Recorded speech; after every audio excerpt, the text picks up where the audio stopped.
rasa saya adalah orang yang paling jarang bercakap tentang pilihan raya ni. Baru hari ini saya cakap soal pilihan raya. Walaupun nama saya dikatakan, dinaikkan, dicalonkan, saya pun duk tunggu manalah nama saya dikerusikan. Tapi tak ada pun dikerusikan. Saya kata saya akan bertanding di kerusi malas ya. Ya, sampai saya di Jeddah, di airport Jeddah pada hari Selasa yang lepas pun masih orang tanya, ustaz bertanding kerusi mana? Saya kata penamaan calon dah tamat. Boleh lagi dia kata. Dia kata boleh lagi ustaz masuk, kata dia. Ini gila ke apa ke? Tak. Jadi saya tertarik dengan apa yang Datuk Nazim sebut, apa yang Datuk Siddiq sebut pada kita tadi tentang sifat kita. Saya bercakap tentang pengalaman saya sebagai seorang penceramah bebas, seorang pendakwah selama dah 23 tahun. Tahun 2013 ini ialah tahun yang ke-23 saya berceramah di seluruh Malaysia, dan saya rasa sekarang ceramah saya di seluruh dunia. Ya, sebab masuk dalam YouTube. Jadi seluruh dunia dengar apa yang saya cakap. Tuan-tuan yang dirahmati Allah, saya melihat sistem ataupun pemikiran kita, orang-orang kita yang menjadi masalah kepada kita ialah, yang pertama, kita diasak dengan pahaman asabiyah. Sesuatu yang bercakap tentang soal Melayu, atau soal kepentingan Melayu, soal kepentingan bangsa, maka akan dicop sebagai asabiyah. Ini pemahaman yang pertama yang disogokkan sejak puluhan tahun yang lepas. Asabiyah, asabiyah, asabiyah, asabiyah. Bercakap tentang soal Melayu adalah asabiyah, resis, dalam bahasa yang lebih orang sekarang faham. Asabiyah, tak habis-habis asabiyah. Bercakap tentang soal Melayu, maka jadi asabiyah. Bercakap tentang soal kepentingan bangsa Melayu, dia menjadi asabiyah. Sedangkan asabiyah itu ialah bukan bercakap tentang soal bangsa. Asabiyah ialah apabila menjadikan sesuatu yang salah itu menjadi benar, hanya kerana dia yang melakukan kesalahan itu berada bersama dengan aku. Dia adalah kumpulan aku, dia adalah geng aku, dia buat salah, dia adalah benar. Walaupun salah, dia adalah benar. Itu adalah asabiyah. Dan itulah asabiyah sebenarnya.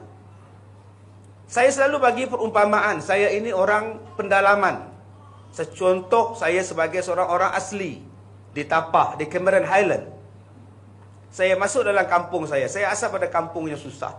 Saya belajar jadi pandai, saya jawat jawatan yang besar, saya balik kampung. Bila saya balik kampung, jalan tar tidak ada, surau tidak ada, masjid tidak ada, sekolah tidak ada, klinik tidak ada, pelajar-pelajar masih lagi hidup dalam keadaan susah, air tidak ada, elektrik tidak ada. Maka saya berjuang untuk menaikkan bangsa saya supaya dapat bekalan elektrik, dapat bekalan air, dapat sekolah, dapat masjid untuk kampung saya, orang asli di Cameron Highland. Adakah saya dipanggil asabiyah? Adakah perjuangan untuk menjadikan bangsa saya setanding dengan bangsa orang lain itu dipanggil asabiyah? Tidak. Begitulah kita bercakap tentang soal Melayu. Melayu itu ialah orang yang beragama Islam secara majoritinya. Bila kita bercakap tentang ekonomi orang Melayu, tentang politik orang Melayu, adakah itu asabiyah? Supaya orang Melayu jadi hebat.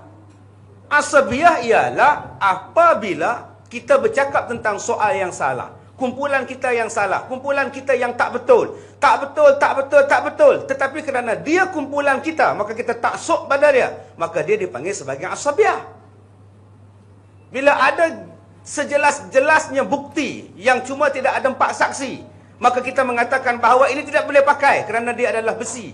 Video adalah besi. Inilah asabiyah. Bila bercakap tentang soal dalam yang besar, kita mengatakan bahawa ini adalah perkara yang tak penting. Ada benda yang lebih penting daripada ini. Nama dia Putrajaya. Ini soal yang besar, tuan-tuan, iaitu soal asabiyah.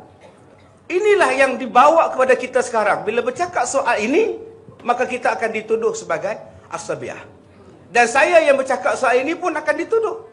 Berapa juta yang saya dapat? Berapa juta yang Dr. Siddiq dapat? Dr. Yusri dapat?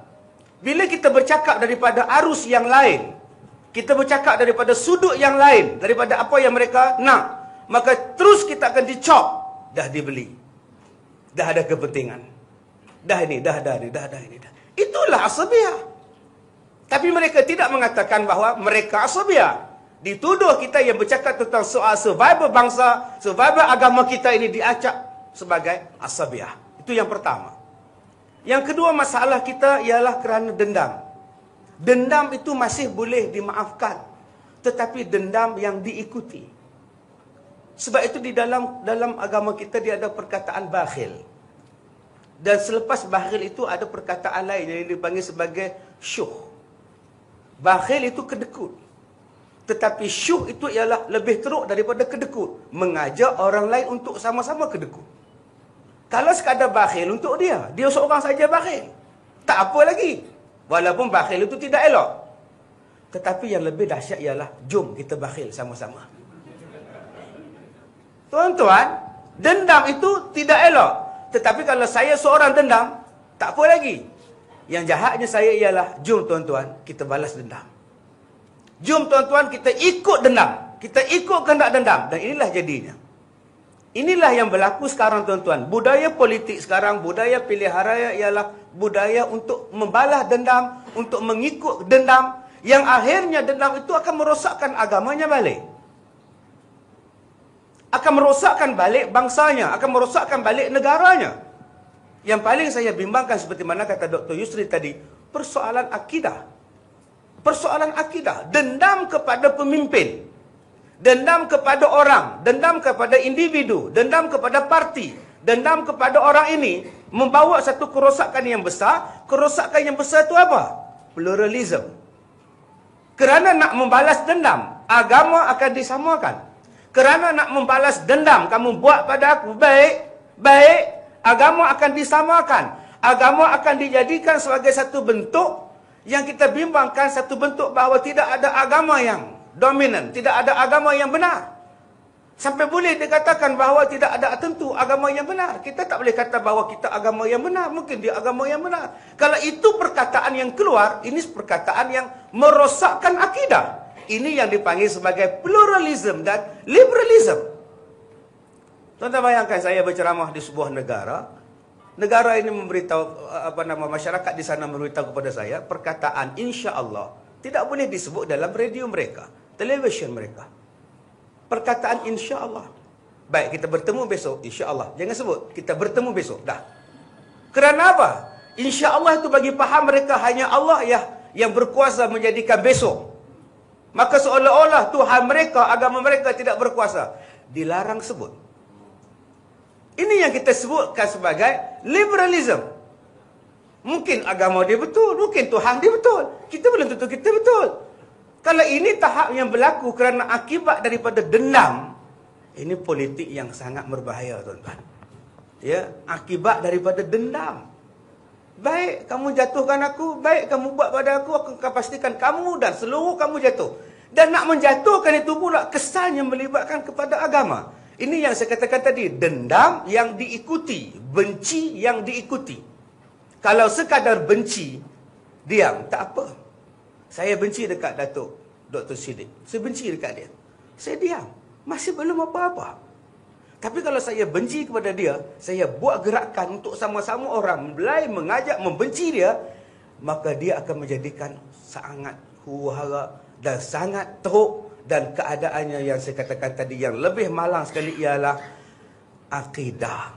Dan kita sekarang ini bercakap tentang soal akidah, tuan-tuan. Pilihan raya ini adalah benda akidah. Bukan benda yang boleh main-main. Ya, persoalan sekarang ini kita nak memilih calon yang nak menjaga Islam. Dan saya nak pastikan pada tuan-tuan bahawa belum tentu orang yang mendakwa dia Islam, kadang-kadang dia boleh menjaga Islam. Tidak semestinya orang yang tidak mengatakan perkumpulan dia bernama kumpulan Islam tidak boleh menjaga Islam. Kalau hari ini kita lihat orang yang mendakwa bahawa dia memperjuangkan Islam, memanggil orang yang bukan Islam untuk berceramah di hadapan orang Islam. Islam apa? Dia orang Islam, mendakwa kumpulan Islam, memperjuangkan Islam. Tiba-tiba memanggil khalayak yang bukan Islam untuk bercakap tentang Islam di hadapan orang Islam. Orang yang tidak berakidah mengajar orang yang berakidah. Orang yang tidak bertauhid mengajar orang yang bertauhid. Ini benda yang sangat menakutkan. Sebab tu saya, tuan-tuan, saya bercakap tentang soal agama. Bukan semua orang suka. Sebab tu saya pernah mengatakan bahawa kalau saya menjadi Kik Siang lagi bagus, ceramah saya akan disambut dengan takbir. Tetapi saya, seorang agamawan, seorang yang bercakap tentang soal agama, dibenci, tuan-tuan. Di pulau, diugut, disimbah dengan isi cuka, getah, nak dibunuh. Sekadar tomahan sebagai anjing, pencacai, itu benda biasa bagi saya.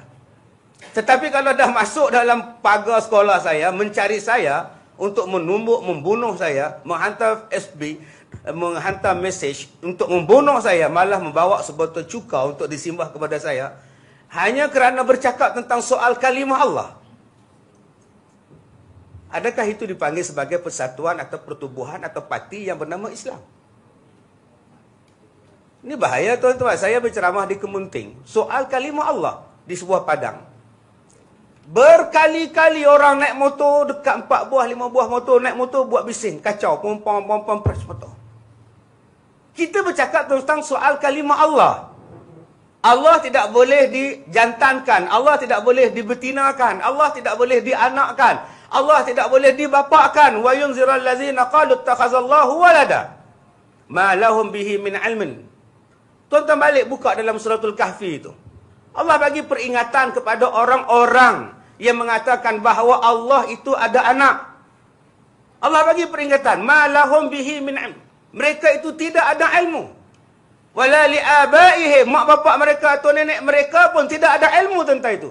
Kaburat kalimatan takhruju min afwahihim in yaquluna illa kadhiba.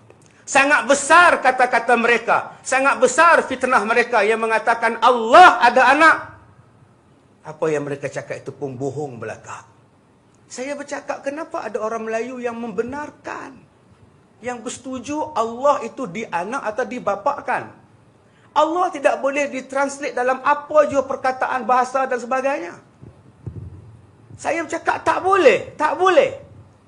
Ada seorang ahli parlimen hantar mesej pada saya, dia kata, Ustaz, kalimah Allah bukan nama Tuhan. Kalimah Allah itu ialah kalimah bahasa Arab yang membawa maksud Tuhan. Ini tangan dalam bahasa Melayu. Yadun dalam bahasa Arab. Yad dalam bahasa Hindustan. Hand dalam bahasa Inggeris. Yadun, tangan, yad, hand. Benda yang serupa, iaitu tangan. Allah itu bahasa Arab. God itu bahasa Inggeris. Melayu bahasa Tuhan. Jadi kalau orang nak gunakan Tuhan boleh, nak gunakan God boleh, nak gunakan Allah boleh. Sebab maksudnya ialah Tuhan. Bukan nama Tuhan. Saya jawab, nama Tuhan kita apa? Tidak ada nama, kata dia. Sebab kalau Tuhan ada nama, dia sudah menyerupai makhluk. Allah tidak boleh menyerupai makhluk dalam tadi ayat Asmaul Husna. Laisa kamitslihi syai'. Tidak sama. Allah tidak ada nama, kata dia. Habis saya jawab, bismillah dengan nama Allah itu apa? Allahu Rabbi. Allah Tuhanku. Di mana letaknya? Dia kata, Ustaz, apa masalah orang kafir nak menggunakan kalimah Allah dalam Bible? Apa masalah dia? Sebab dia kata, Allah itu hanya satu perkataan dalam bahasa Arab yang dalam bahasa Melayunya ialah Tuhan. Jadi macam mana Ustaz nak gunakan God? Macam mana Ustaz boleh guna hand? Ustaz juga boleh guna tangan. Ustaz boleh guna yadun.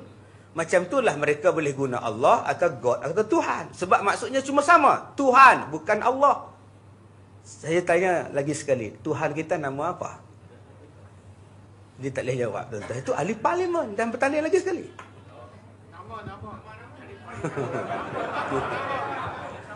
Jadi ini, tuan-tuan, ini satu soal yang besar. Ini soal yang besar, tuan-tuan, soal yang melibatkan akidah. Ini bila kita melihat benda-benda ini, orang mengatakan bahawa benda ini adalah benda yang kecil. Benda yang kecil. Yang lebih besar ialah Putrajaya. Yang lebih besar ialah Putrajaya. Saya kata, kalau you nak pergi Putrajaya, sekarang pun you boleh pergi. Saya lihat, tuan-tuan, Putrajaya dah jadi satu cita-cita yang besar bagi mereka. Tak apa yang mereka faham tentang Putrajaya, kita tak tahu. Saya pergi semayang mayat di satu tempat. Habis sembahyang mayat, doa mayat di hadapan. Yalah, mana ada mayat di belakang. Jadi doanya Tok Imam sebut. Dah habis baca doa, tuan-tuan, Tok Imam sebut, Ya Allah, mudahkanlah laluan kami ke Putrajaya. Tuan-tuan boleh bayang tak, di hadapan mayat, dalam masjid, orang bercakap tentang kematian, mereka bercakap soal Putrajaya. Dan saya pergi ceramah di Kedah, saya berjumpa dengan Tok Imam Kampung. Imam Kampung, dia ajak saya minum di rumah. Dia menimbang tentang masyarakat di kampung dia. Dia kata baru ni ada kematian. Bila meninggal, mereka tanam, mereka pacakkan kayu, buat sementara batu nisan belum siap. Datang 2-3 orang petugas parti, pegang kayu batu nisan ni, dia kata, jangan soal banyak-banyak, dia geng kita. Tuan-tuan boleh bayangkan dengan malaikat muka nakir pun dia warning. Subhanallah. Jangan soal banyak-banyak, dia belah kita, kata dia. Saya rasa malaikat dalam kubur pun hangguk. InsyaAllah. Menunjukkan bahawa satu masalah mereka merasakan bahawa mereka adalah sangat-sangat betul. Sangat-sangat betul. Lain daripada kami adalah salah. Melainkan orang yang sekepala dengan kami. Lain daripada kami salah. Sampai satu tahap mereka boleh pegang batu nisan, boleh cakap, jangan soal banyak-banyak, dia geng kita. Maknanya tuan-tuan, mereka terlalu diyakini berpuluh-puluh tahun, meyakini berpuluh-puluh tahun bahawa mereka adalah benar dan benar dan benar. Sebab itu dijanjikan syurga, neraka, syurga dan neraka. Syurga untuk kita, neraka untuk mereka. Sedangkan Allah Ta'ala sebut dalam Quran, Innal ladzina amanu wa amilus salihat. Yang masuk syurga ni dua, orang beriman dan orang yang beramal saleh. Dia tidak melihat pada soal itu. Tapi kita hari ni, saya sebagai penceramah kampung, saya orang kampung, kuli-kuli sahaja. Rumah pun tak ada pun bapak punya. Saya bercakap daripada sudut kekampungan saya. Inilah yang disebutkan di dalam banyak ceramah, di dalam ceramah yang berpuluh-puluh ribu kali gamaknya dalam 5, 6 tahun, 10 tahun. Ialah yang saya sebutkan pada tuan-tuan sekarang. Tak sokong kita kafir. Menolak ini, menolak Islam. Mereka menolak Islam. Mereka menolak Islam. Berpuluh-puluh ribu kali disumbat, digasak, diasak, diisi dalam kepala. Menolak kita seumpama menolak Islam. Mereka tak setuju dengan kita. Mereka itu menolak Islam. Sebab itulah perkataan menolak Islam ini digunakan merata-rata. Maka orang kampung, orang kita yang berada di pendalaman, berada di mana-mana pun akan takut. Tolak mereka, kafir. Tolak mereka, kafir. Tak buat benda ini, kafir. Tidak Islam. Isu yang menjadi setiap kali pilihan raya ialah isu Islam. Kamu tak bangkah kami, kamu tolak Islam. Kamu tak ambil kami, kamu tolak Islam. Kamu ambil mereka, kamu kafir. Neraka kamu. Ini benda yang besar, yang melingkari pemikiran kita. Kerana apa? Kerana mereka tidak mengiktiraf. Budaya diasak, budaya diajar supaya jangan mengiktiraf. Jangan mengiktiraf Dr. Siddiq. Mungkin dia telah dibeli. Ini budaya. Jangan mengiktiraf Ustaz Kazim. Sebab abang dia YB. Jangan mengiktiraf Dr. Yusri. Sebab dia tak sokong. Ini yang diajar. Jangan mengiktiraf surat khabar. Kerana kelentong. Jangan percaya dengan televisyen. Sebab mereka pembohong. Jangan percaya kepada surat khabar ini. Kerana fasik. Maka dikeluarkan ayat Quran. In ja'akum fasiqum binaba'in fatabayanu. Bila orang fasik bawa berita, siasat. Disebutkan dalam Quran itu fatabayanu, siasat, bukan tolak. Mereka berikan tafsiran in ja'akum fasiqun binaba'in fatabayanu. Jika orang fasik bawa berita, tolak. Nampak? Sebab itu ditolaknya sebab apa? Sedangkan Allah kata bukan tolak. Allah kata siasat. Surat khabar ditolak, surat ini ditolak, TV ini ditolak, TV ini ditolak. Yang mana kita tak tolak? Yang mana menyokong kita sahaja. Inilah kejayaan mereka sekarang, tuan-tuan. Apa yang kita cakap pada hari ini, mereka tak percaya. Kelentong je Ustaz Kazim tu. Dr. Nasim tu kelentong je tu. Dia ambil gambar Syria, dia ambil Arab Spring, dia bubuh sini. Kelentong. Tak akan berlaku punya. Saya kata dekat dia macam mana boleh tak berlaku? Kemungkinan boleh berlaku sebab pernah berlaku. Bendanya pernah berlaku. Dia kata, Ustaz, kita buat percubaan. Kalau 5 tahun tengok mereka tak boleh buat, kita ubah. Saya kata, abang, sebelum sampai 5 tahun kita nak ubah, mereka dah ubah segala-galanya. Mungkin 2 hari, 3 hari, 3 minggu selepas mereka menang, mereka ubah segala-galanya. Belum sempat abang nak tunggu 5 tahun nak ubah, mereka ubah dulu. Dan saya mengatakan bahawa pilihan raya bukan seperti memilih baju.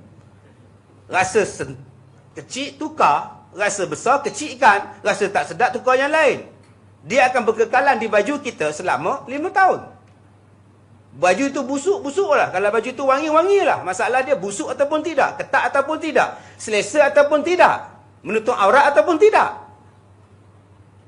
Ini yang kita tengok, tuan-tuan. Mereka menjadikan budaya orang lain cakap semua tak betul. Orang yang lain cakap semua tak betul. Dia akademik punya orang ke, cendekiawan ke, dia orang berita ke, dia orang ini ke. Mereka tak percaya. Sebab tu saya katakan tadi, saya sedih bila orang kafir bercakap tentang soal akidah. Orang kafir bercakap tentang soal hudud. Dipanggil berceramah dan berkempen politik. Orang kafir bercakap tentang soal hudud, soal akidah.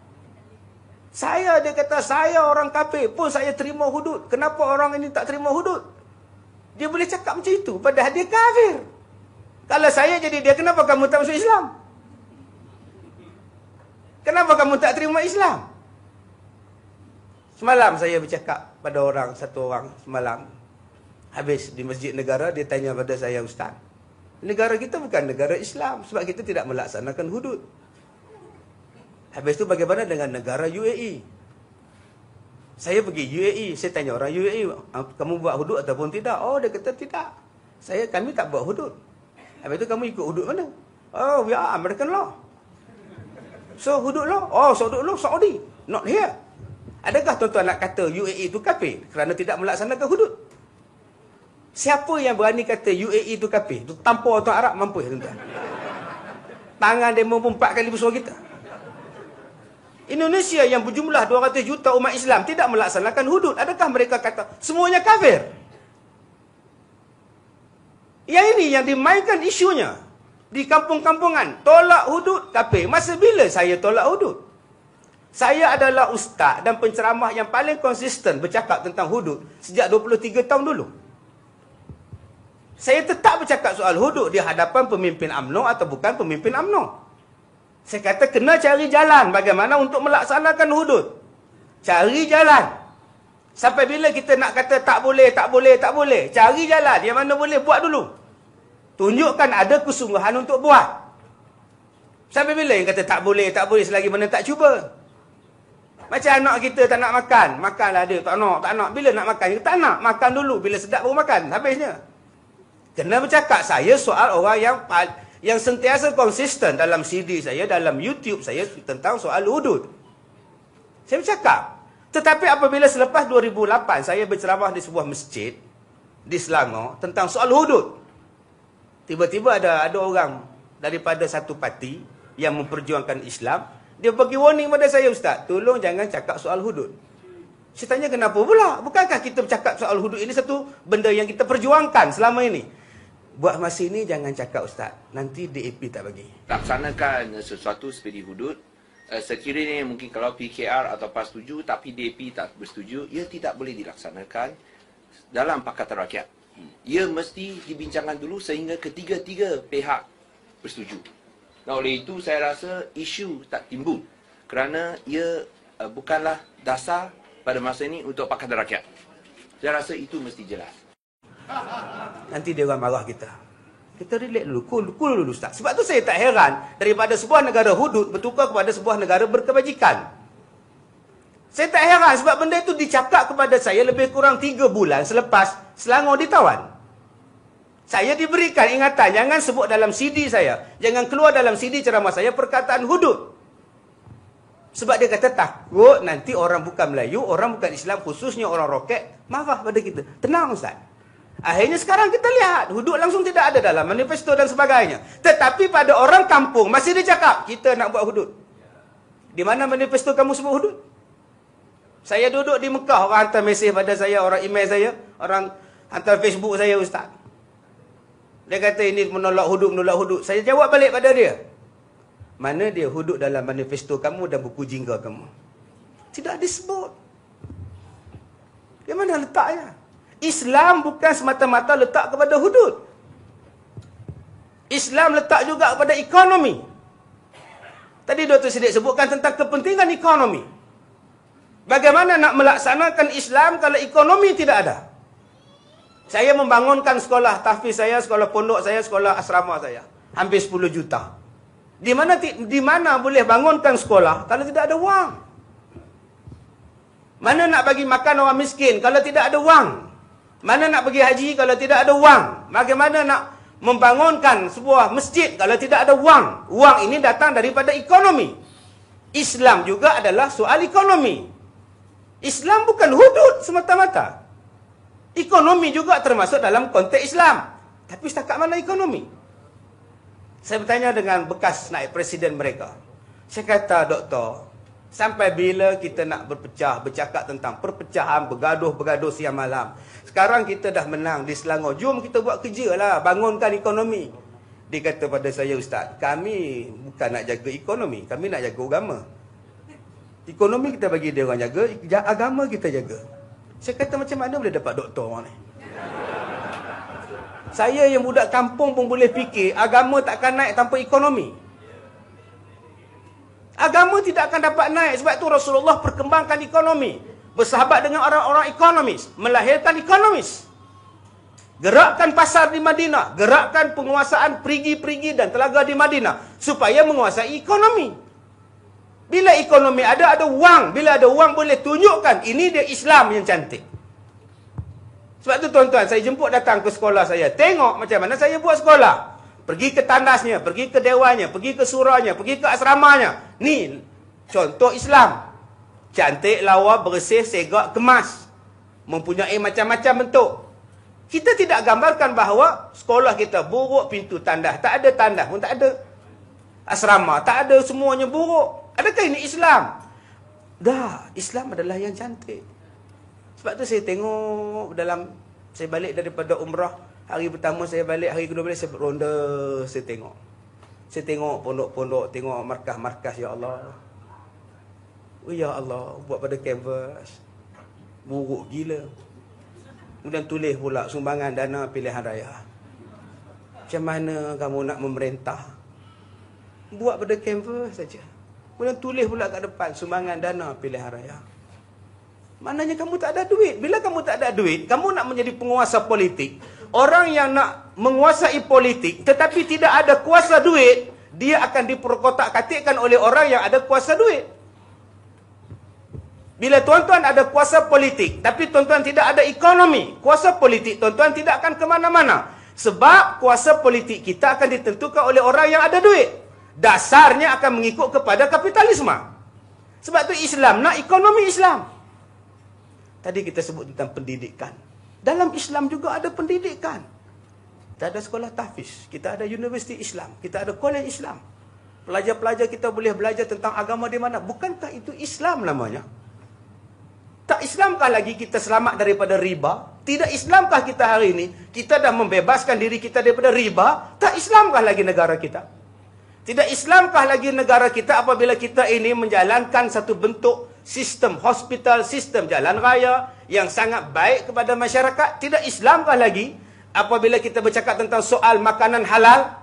Hari ini makanan halal di Malaysia sangat terjaga dengan persatuannya aktif, dengan persatuan sana aktif, JAKIN aktif, Satuan Jabatan Agama aktif, memastikan bahawa benda ini adalah halal. Bukankah soal pemakanan halal juga adalah soal yang sangat penting dalam sebuah negara Islam? Cuma satu yang belum dilaksanakan. Hudud. Adakah itu tidak dipanggil Islam? Hanya kerana hudud tak buat. Adakah kerana hudud dibuat dan 90% tak dibuat? Adakah itu Islam? Contohnya negara yang buat hudud misalnya. Tetapi rakyat menderita. Makan minum tak ada. Makanan halal tak ada. Adakah dia Islam? Sebab itu tuan-tuan, untuk melaksanakan hudud yang menjadi lagu yang saya sebut dalam YouTube saya, lagu Hari Raya. Kita bila Hari Raya, kita akan pasang lagu P. Ramlee, Ahmad Jais. Sekarang ada pasang lagu Hari Raya. Ada DJ Radio Era pasang. Saleh Yaakob ke pasang. Saleh Sina FM pasang lagu. Selamat Hari Raya. Kita pun tengok kalender. Lambat lagi Raya Pahal. Dah tak betul ke apa radio ni? Lagu Raya hanya akan dikumandangkan bila datang musim Hari Raya. Serupalah hudud. Hudud akan dikumandangkan tiap-tiap kali pilihan raya. Hudud bukannya lagu raya. Yang hanya untuk memancing orang Islam, orang Melayu. Kamu tak sokong kami, kamu tolak hudud. Sedangkan kamu hanya bertanding beberapa puluh kerusi. Tak mampu nak mengubah parlimen, nak mengubah undang-undang atau untuk membuat kerajaan sendiri. Jangan main-main kepada hukum Allah Ta'ala. Hukum Allah Ta'ala, hukum yang tertinggi. Jangan kamu rendahkan. Kamu tolak kami, makna kamu tolak hudud. Kamu tolak hudud, kamu tolak Quran. Kamu tolak Quran, maknanya kamu tolak Islam. Tolak Islam kafir. Hai, mudah sungguh apa yang kamu cakap. Sedangkan kamu hanya bertanding beberapa puluh kursi dan belum tentu menang kursi itu.